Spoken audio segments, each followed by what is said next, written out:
ಈಗ ಖ್ಯಾತ ಹಾಸ್ಯ ಕಲಾವಿದರಾದ ಕರ್ನಾಟಕದಲ್ಲಿ ಮನೆ ಮಾತಾಗಿರುವ ಶ್ರೀಯುತ ನರಸಿಂಹ ಜೋಶಿಯವರು ಈ ವೇದಿಕೆಯನ್ನು ಉದ್ದೇಶಿಸಿ ಮಾತನಾಡಲಿದ್ದಾರೆ.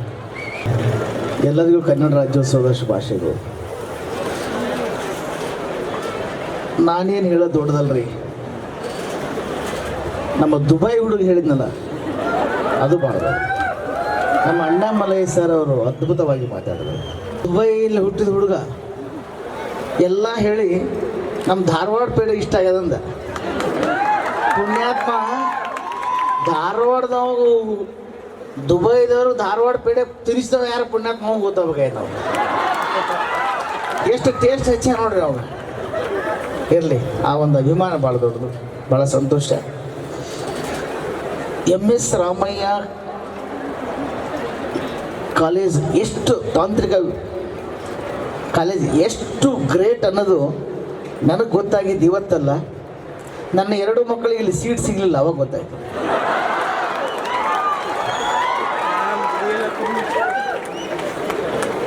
ಅವಾಗ ಕೇಳ್ತಿದ್ವಿ ಬರೀ MSRIT ಅಂತ, ಪ್ರತಿಷ್ಠಿತ ಕಾಲೇಜ್ ಅಂತ. ಆದರೆ ಅದ್ರ ಬಗ್ಗೆ ಅಷ್ಟೊಂದು ಐಡಿಯಾ ಇರಲಿಲ್ಲ. ಆನ್ಲೈನ್ನಾಗ ಯಾವಾಗ ಹಾಕಿದ್ವಿ ಸೀಟ್ ಸಿಗಲಿಲ್ಲ ನೋಡ್ರಿ, ಅವಾಗ ಈ ಕಾಲೇಜ್ ಮಾತು ಗೊತ್ತಾಯ್ತು. ಇರಲಿ, ಸಿಕ್ಕವರಾದರೂ ಚೆನ್ನಾಗಿ ಓದಿ. ಹೇಳಿದ್ರು 40,000 ಹಳೆಯ ವಿದ್ಯಾರ್ಥಿಗಳು, ಸುಮಾರು ಎಷ್ಟು 62ರಲ್ಲಿ ಕನ್ನಡ ರಾಜ್ಯೋತ್ಸವ ಕಾರ್ಯಕ್ರಮ ಮಾಡಲಿಕ್ಕೆ ಶುರು ಮಾಡಿ ಇವತ್ತು ಇದನ್ನು ಅದ್ಭುತವಾಗಿ ನಡೆಸ್ತಾ ಇದ್ದೀನಿ. ಅಂದರೆ ನಾನು ಅಂದೆ, ಒಬ್ಬ ದಕ್ಷ ಅಧಿಕಾರಿ ಹೆಂಗಿರಬೇಕು ಅನ್ನೋದಕ್ಕೆ ಅಣ್ಣಾಮಲೈಯವರು ನೋಡಬೇಕು. ಒಬ್ಬ ಯಾವ ಸಂದರ್ಭದಲ್ಲಿ ಯಾವ ವಿಕೆಟನ್ನು ಹೆಂಗೆ ತೆಗಿಬೇಕಂದ್ರೆ ದೇವೇಗೌಡರು ನೋಡಬೇಕು. ಪಂಚೆ ಹೆಂಗೆ ಉಡಬೇಕು ಅಂದ್ರೆ ಸಿದ್ದರಾಮಯ್ಯರು ನೋಡಬೇಕು. ಕೈಗೆ ಬಂದು ತುತ್ತು ಬಾಯಿಗೆ ಬರಲಿಲ್ಲ ಅಂದ್ರೆ ಯಡಿಯೂರಪ್ಪರು ನೋಡಬೇಕು. ಲಕ್ಕಿ ಮುಖ್ಯಮಂತ್ರಿ ಹೆಂಗಾಗಬೇಕಂದ್ರೆ ಕುಮಾರಸ್ವಾಮಿ ಅವ್ರು ನೋಡಬೇಕು. ಕನ್ನಡ ರಾಜ್ಯೋತ್ಸವ ಕಾರ್ಯಕ್ರಮ ಹೆಂಗೆ ಮಾಡ್ಬೇಕಂದ್ರೆ ಒಂದು ಸಾರಿ MSRIT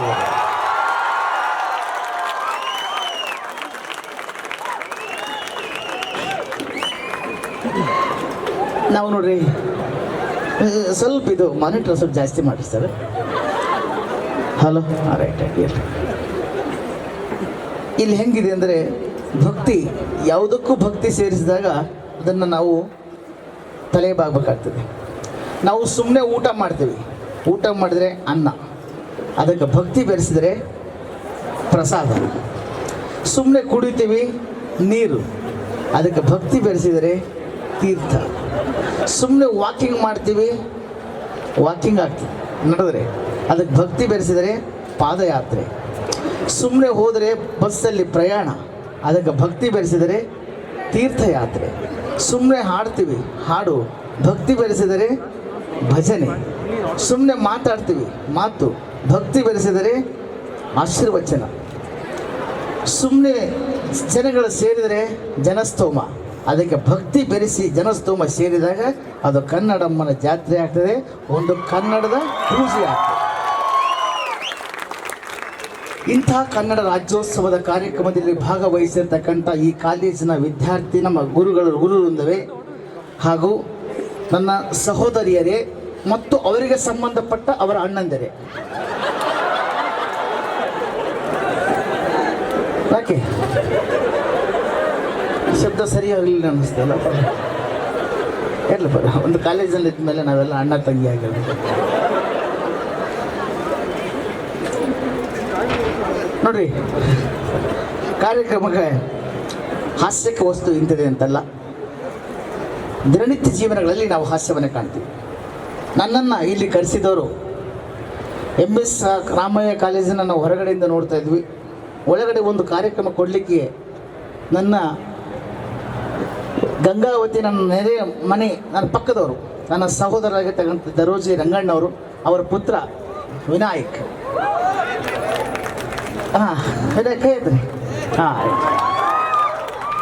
ಆ ಹುಡುಗ ನನಗೆ ಫೋನ್ ಮಾಡಿ, ಅಂಕಲ್ ನೀವು ಬರಲೇಬೇಕು ಅಂತಂದು. ನಮ್ಮ ಸಹೋದರಾಗಿರ್ತಕ್ಕಂಥ ರಂಗಣ್ಣರವರು ಅಫಾದರು, ನೀವು ಹೋಗಿ ಬರಲೇಬೇಕು ಅಂತ. ಅವರು ಕೂಡ ನನ್ನ ಜೊತೆಗೆ ಬಂದರು. ಅವ್ರು ಇವತ್ತೊಂದು ಮೀಟಿಂಗ್ ಇದರಿಂದ ಬೇರೆ ಕಡೆ ಹೋದರು. ಇವ್ರನ್ನೆಲ್ಲ ನಿಮ್ಮನ್ನೆಲ್ಲ ನೋಡುವ ಒಂದು ಸೌಭಾಗ್ಯ ನನಗೆ ಕಲಿಸ್ಕೊಟ್ರು. ನೋಡ್ರಿ ಹೆಂಗಿರ್ತದೆ ಅಂದರೆ ಯಾವುದೇ ಕಾರ್ಯಕ್ರಮ ನಾವು ಭಾರತೀಯರು ನಮ್ಮ ಸಮಯವನ್ನು ಬಿಟ್ಟು ಕೊಡೋದಿಲ್ಲ. 10:00 ಕಾರ್ಯಕ್ರಮ ಅಂತಿತ್ತು, 11ಕ್ಕೆ ಆಯಿತು, ಇಲ್ಲ ಹೆಚ್ಚು ಕಡಿಮೆ ಆಗ್ತಿರ್ತವೆ. ವರ್ಲ್ಡ್ ಟ್ರೇಡ್ ಸೆಂಟರ್ನೊಳಗೆ ಹೋಗಿ ಬಿನ್ ಲ್ಯಾಡನ್ ವಿಮಾನ ಹೊಡೆದ, ಅದರೊಳಗೆ ಎಷ್ಟೋ ಜನ ಸತ್ತು ಹೋಗ್ಬಿಟ್ರು. ಆದರೆ ಭಾರತೀಯರು ಯಾರೂ ಸಾಯಲಿಲ್ಲ.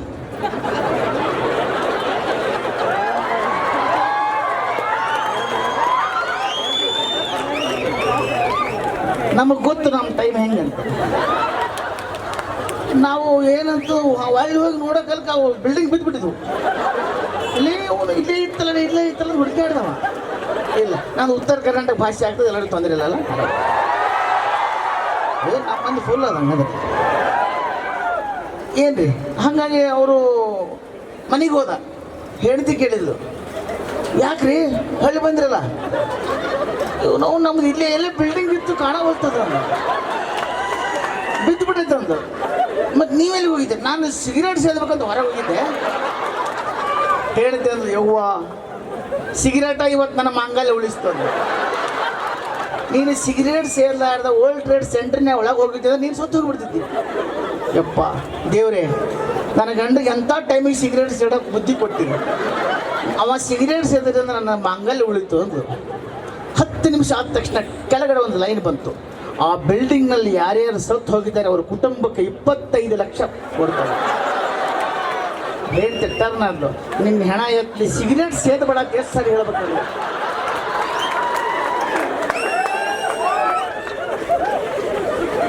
ಸಿಗರೇಟ್ ಸೇದೋದ್ರಿಂದ ಕ್ಯಾನ್ಸರ್ ಬರ್ತದೆ. ಒಂದು ಮೊದಲು ಕ್ಯಾನ್ಸರ್ ಬಂದಿದ್ದಿಲ್ಲ ನಂದವ, ಯಾಕಂದ್ರೆ ಅದ್ರ ಕೆಳಗಿನ ಲೈನ್ ನೋಡಿದ್ದಿಲ್ಲ.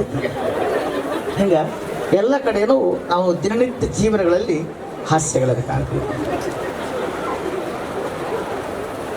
ನನಗೆ ಬಂದ ತಕ್ಷಣ ಕೇಳಿದ್ರು, ಸರ್ ನೀವು ಎಷ್ಟು ಭಾಳ ಸ್ವರ್ಗೀರಲ್ಲ. ಏನಿಲ್ಲ, ಊಟದಲ್ಲಿ ಬದಲಾವಣೆ. ನಮ್ಮ ಅಜ್ಜಿ ಮಾಡಿದ್ದವಳು ರಾಗಿ ಮುದ್ದೆ ಗುಂಡು, ತಿಂದು ನಮ್ಮ ಅಜ್ಜ ಆಗಿದ್ದ ಕಬ್ಬಿಣದ ಚೇಟು. ನಮ್ಮಮ್ಮ ಮಾಡುತ್ತಿದ್ದವಳು ಬಿಳಿ ಜೋಳದ ರೊಟ್ಟಿ, ತಿಂದು ನಮ್ಮಪ್ಪ ಆಗ್ಯಾನ ಜಗಜ್ಜಟ್ಟಿ. ಈಗ ನನ್ನ ಹೆಂಡತಿ ಮಾಡುತ್ತಿದ್ದಾಳೆ ಇಡ್ಲಿ ಸಾಂಬಾರು ವಡ, ಅದು ತಿಂದು ನಾನು ಆಗಿನಿ ಖಾಲಿ ಪ್ಲಾಸ್ಟಿಕ್ ಕೊಡ.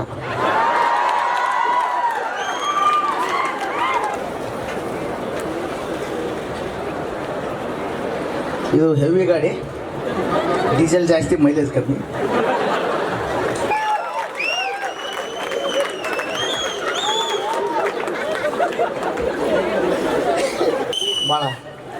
ಭಾಳ ಚಂದ ನಗ್ತಾ ಇದ್ದೀನಿ. ಇವತ್ತು ನಾನು ನಿಜವಾಗ್ಲೂ ಹೇಳ್ತೀನಿ, ಇಷ್ಟು ಕಾಲೇಜಿನಲ್ಲಿ ಕಾರ್ಯಕ್ರಮ ಮಾಡಿದ್ರೆ ನಮ್ಮನ್ನು ಅಲ್ಲಿಂದ ಇಲ್ಲಿ ಕರ್ಕೊಂಡು ಬರಬೇಕಾದ್ರೆ ನಿಮ್ಮ ಒಂದು ಶಿಸ್ತಿತ್ತಲ್ಲ, ನಿಜವಾಗಲೂ ಅದು ಪ್ರಾಮಾಣಿಕವಾಗಿ ಹೇಳ್ತಾ ಇದ್ದೀನಿ. ಭಾಳ ಸಂತೋಷ. ಹಕ್ಕಿ ಹಾರಲಿ ಎಷ್ಟೇ ಎತ್ತರದಲ್ಲಿ, ಹಸಿವಾದಾಗ ಬರಬೇಕು ಇಲ್ಲಿ ಭೂಮಿ ತಾಯಿಯ ಮಡಿಲಲ್ಲಿ. ಹಕ್ಕಿ ಹಾರಲಿ ಎಷ್ಟೇ ಎತ್ತರದಲ್ಲಿ, ಹಸಿವಾದಾಗ ಬರಬೇಕು ಇಲ್ಲಿ ಭೂಮಿ ತಾಯಿಯ ಮಡಿಲಲ್ಲಿ. ಕಲಾವಿದ ಎಷ್ಟೇ ಬೆಳೆಯಲಿ ಎತ್ತರದಲ್ಲಿ, ಒಂದು ಸಾರಿ ಆದ ರಾಜ್ಯೋತ್ಸವ ಕಾರ್ಯಕ್ರಮಕ್ಕೆ ಬರಬೇಕಿಲ್ಲಿ MIT. ಒಂದು ಸಾರಿ ನಂಗೆ ಭಾಳ ಖುಷಿ ಆಯಿತು, ಭಾಳ ಸಂತೋಷ ಆಯಿತು, ಭಾಳ ಚಂದ ನಡೀತಾ ಇದ್ದೀನಿ. 84 ಲಕ್ಷ ಜೀವರಾಶಿಯಲ್ಲಿ ಭಗವಂತ ನಗುವಂತಕ್ಕಂಥ ಶಕ್ತಿ ಕೊಟ್ಟಿದ್ದು ಮನುಷ್ಯ ಪ್ರಾಣಿಗೆ ಮಾತ್ರ. ಯಾರ್ಯಾರು ನಕ್ಕಿರೋ ನೀವೆಲ್ಲ ಮನುಷ್ಯರು, ಯಾರು ನಕ್ಕಿಲ್ಲ ಸಾಕ್ಷಾತ್ ದೇವರು ಸಮಾನ. ಯಾಕಂದ್ರೆ ನಿಮ್ಮನ್ನು ನಡ್ಸೋದು ನನ್ನ ಕೈಲಿ. ಹಂಗೆ ಪ್ರತಿಯೊಂದರಲ್ಲಿ ಹಾಸ್ಯ ಕಾರ್ಯಕ್ರಮ.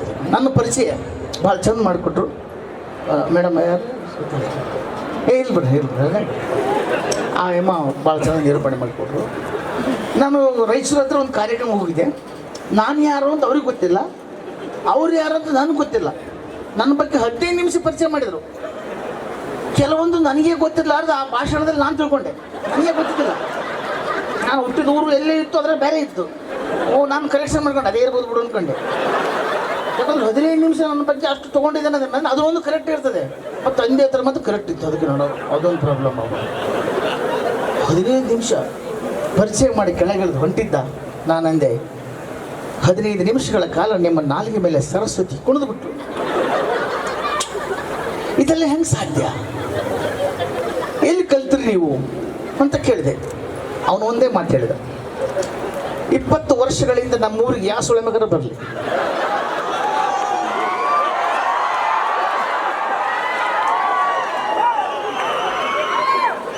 20 ವರ್ಷದಿಂದ ನಮ್ಮೂರಿಗೆ ಯಾವ ಸೊಳಮಾಗ ಬರಲಿ ಅವನು ಪರಿಚಯ ಮಾಡೋದು ನಂದರಿ ಅಂದವ.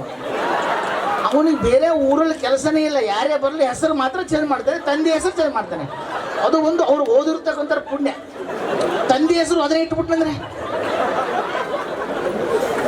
15 ನಿಮಿಷ ಪರಿಚಯ ಮಾಡಿದ. 20 ವರ್ಷದಿಂದ ನಮ್ಮೂರಿಗೆ ಯಾವ ಸೊಳಮಾಗ ಬಂದ್ರು ನಾವು ಪರಿಚಯ ಮಾಡೋದು ನಾನೇ ರೀ ಅಂದ. ಇಷ್ಟು ಅಂದ್ರೆ ಏನಾಗ್ತಿದಿಲ್ಲ, 2 ನಿಮಿಷ ಬಿಟ್ಟು ನನಗೆ ಕೇಳಿದ ತಾವ್ಯಾರು ಅಂದ. ಇದಕ್ಕಿಂತ ಅನಾಹುತ ಪ್ರಶ್ನೆ ಜಗತ್ತಲ್ಲಿ ಇನ್ನೊಂದಿಲ್ಲ. ಈಗ ನಾನೇನು ಹೇಳ್ಬೇಕು? ನಾನಂದೆ ತಾವು 15 ನಿಮಿಷಗಳ ಕಾಲ ಯಾವ ಸುಳಮನ್ ಪರಿಚಯ ಮಾಡಿದ್ರಿ? ಅವನ ನಾನ್ರಿ ಅಂತ. ನನ್ನ ಸುಳಮ ಇವ್ರಿಗೆ ಎಷ್ಟು ಖುಷಿ ಇಲ್ಲ ನೋಡ್ರಿ. ನಮ್ಮ ಕಡೆ ಹಂಗೆ ಅಂದ್ಬಿಡ್ತಾರೆ ಸರ್, ಒಂದು ಮಾತು ಬಂದು ಓದ್ಬಿಡ್ತಾರೆ. ಆದರೆ ಇಲ್ಲಿ ಬೆಂಗಳೂರು ಕಲಾವಿದರಿಗೆ ಗೊತ್ತಿಲ್ಲ. ಫಸ್ಟ್ ಟೈಮ್ ನಾನು ನಮ್ಮ MS ನರಸಿಂಹಮೂರ್ತಿ ಸರು, ರಿಚರ್ಡ್ ಲೂಯಿಸ್ ಸರು, ಕೃಷ್ಣೇಗೌಡರು, ಸುಧಾಬ್ರು ಎಲ್ಲ ಕರ್ಕೊಂಡು ಕಾರ್ಯಕ್ರಮಕ್ಕೆ ಹೋಗಿದ್ದೆ ಗಂಗಾವತಿಯಲ್ಲಿ. ಕಾರ್ಯಕ್ರಮ ಮುಗೀತು. ಅವರು ಅಲ್ಲಿ ರೂಮಲ್ಲಿ ಮಾತಾಡ್ತಾ ಇದ್ರು. ಹಿಂದ್ಗಡೆ ಕಿಟಕಿ ದೊಡ್ಡದಿತ್ತು. ಅಲ್ಲಿ ನಮ್ಮ ಹುಡುಗರು ಮಾತಾಡ್ತಿದ್ರು. ಏನಿಲ್ಲ ಈಗ ಬಂದೇನಾ? ಈಗ ಬಂದು ನಾವು ದೋಸ್ತ. ಕಾರ್ಯಕ್ರಮ ಹೆಂಗಿತ್ತು? ಭಾರಿ ನಗಿಸಿಬಿಟ್ರಲ್ಲೇ ಸೊಳ್ಳೆ ಮಕ್ಕಳು ಅಂದು. ಕೃಷ್ಣೇಗೌಡರು ಸಿಟ್ಟಿಗೆ ಬಿಟ್ರು. ಏನ್ರಿ ಸ್ವಲ್ಪ ನಿಮ್ಗೆ ಬುದ್ಧಿ ಇಲ್ವಾ? ಸೊಳ್ಳೆ ಮಕ್ಕಳು ಅಂತ ನೋಡ್ರಿ. ಏನು ಇಲ್ಲ ಸರ್, ನಮ್ಮ ಕಡೆ ಒಳ್ಳೆ ಜನರಿಗೆ ಮಾತ್ರ ಹಂಗೆ ಅಂತಾರೆ.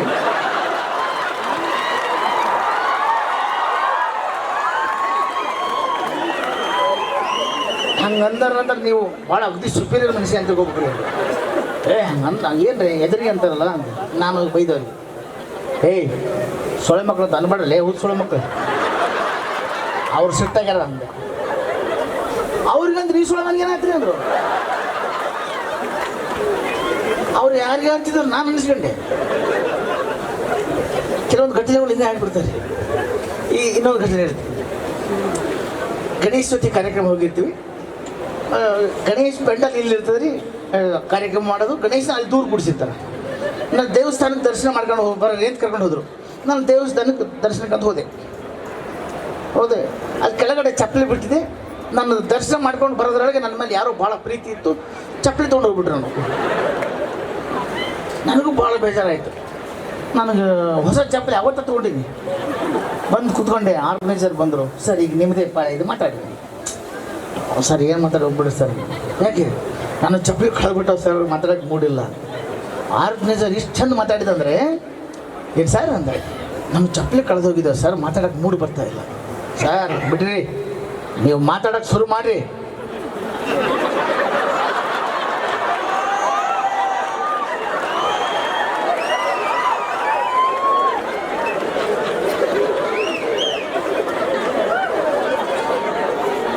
ಏನು ತಿಳ್ಕೊಳ್ಬೇಕು ನೀವು? ಅವನು ಭಾಷೆ ಹೆಂಗಂದ್ರೆ ಹೊರಟಿರ್ಬೋದು, ಮನಸ್ಸು ಸೊಲ್ಲದ್ರೆ ಒಂದು. ನೀವು ಮಾತಾಡೋಕೆ ಶುರು ಮಾಡಿರಿ, ಎಷ್ಟು ಚಪ್ಪಲಿ ಬರ್ತಾವೆ ನೋಡ್ರಿ ಅನ್ಬೇಕಾ?